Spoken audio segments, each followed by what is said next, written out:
The power bin turns out is probably one of the most unique products that I've seen in my 52 years in the business. The old way, and with a lot of companies to this day, they bring the material in on a pallet or on forklifts, and every piece goes into the opening one piece at a time.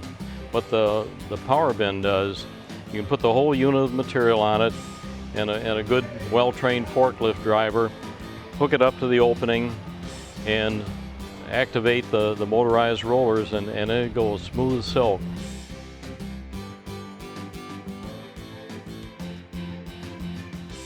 Then by coming up to it again, if a builder wanted, say, most of that unit, we could bring it right back on the power bin, put it down, and maybe at that point take a forklift, put the whole unit in the guy's truck or that. But super efficient. It went from a lot of manual labor to this rack machine that handles it in sometimes a matter of just minutes.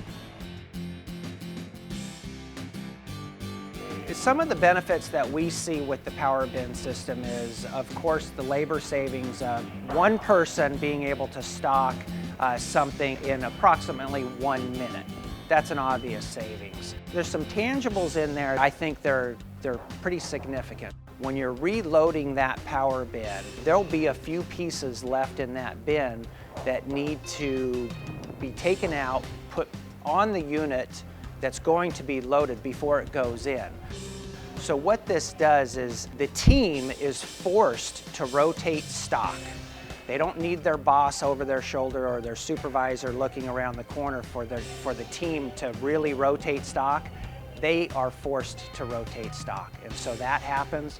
There's less downfall at the end of the year. When the power bin system, since it can save us time, we do have less stockouts. It has made our jobs easier. Therefore, we're out of stock less often. It has to do with safety, certainly, efficiency. We're putting our associates in a much friendlier climate to deal with the product that we have to handle a lot. In our power bin system, to maximize that cubic footage, we went up. So we have a catwalk system that's up above, and so we're able to do 4 bins on the bottom, which is right behind me, and 3 bins up on top. And we were only able to do 3 bins on the top because of our ceiling restrictions. At our other facilities, we've got 4 on the bottom, 4 on the top. We've been able to load and unload customers to the point where they're pretty amazed that they get that kind of almost instant service. They're not used to it. It's proving itself in the short term. In the long term, I think it's going to quantify down to a few less people in the warehouse, a better safety record, certainly something more efficient that the customer, the end user anyway, recognizes almost immediately.